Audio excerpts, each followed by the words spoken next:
Ready start. श्रीमान, मैं आपको बताऊंगा कि खेती में सुधार के बारे में हमारे कुछ लोगों का क्या विचार है। हमने विभिन्न दृष्टिकोणों से अलग अलग विचार किया है। विशेष रूप से सबसे ऊंची सीमा बांधने तथा सहकार के प्रश्न पर, किंतु हम अनुभव करने लग गए हैं कि दोनों का आपस में गहरा संबंध है।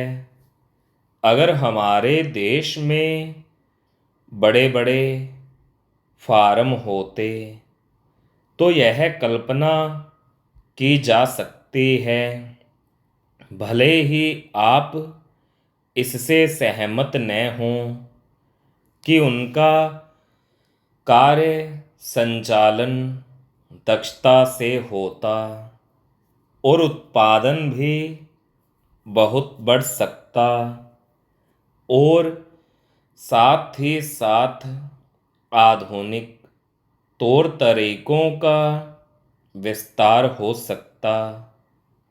भारत की मूल समस्या यह है कि यहाँ जोत की भूमि छोटी है और टुकड़ों में बंटी है। साधारण तौर पर मैं कहूँ कि यह 1, 2 या 3 एकड़ है। इतनी छोटी जोत की भूमियों से हमारे किसान केवल अपना काम भर चला सकते हैं, लेकिन आधुनिक तौर तरीकों को अपनाने में बहुत कम प्रगति करेंगे। अब सबसे ऊंची सीमा बांध देने से ऐसा भी हो सकता है कि कुछ एक जो बड़े फार्म हैं उनमें कांट छांट हो, जो कि प्रयोजन भी है। अगर आप चाहते हैं कि प्रगति हो और आधुनिक तौर तरीकों का प्रचलन हो, तब तो ये जो अनगिनत छोटे छोटे फार्म हैं, इनको सहकारी ढंग से चलाना है, जिससे कि वे आधुनिक उपायों का लाभ उठा सकें।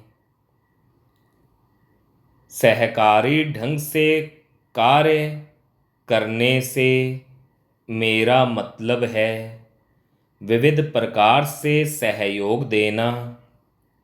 हम सोचते हैं कि पहला कदम सहकार होना चाहिए और ऋण के अलावा अन्य कई प्रकार से भी सहायता की जा सकती है, जैसे वस्तुओं को खरीदना और बेचना, बीज, खाद तथा इसी प्रकार की वस्तुओं को दिलाना।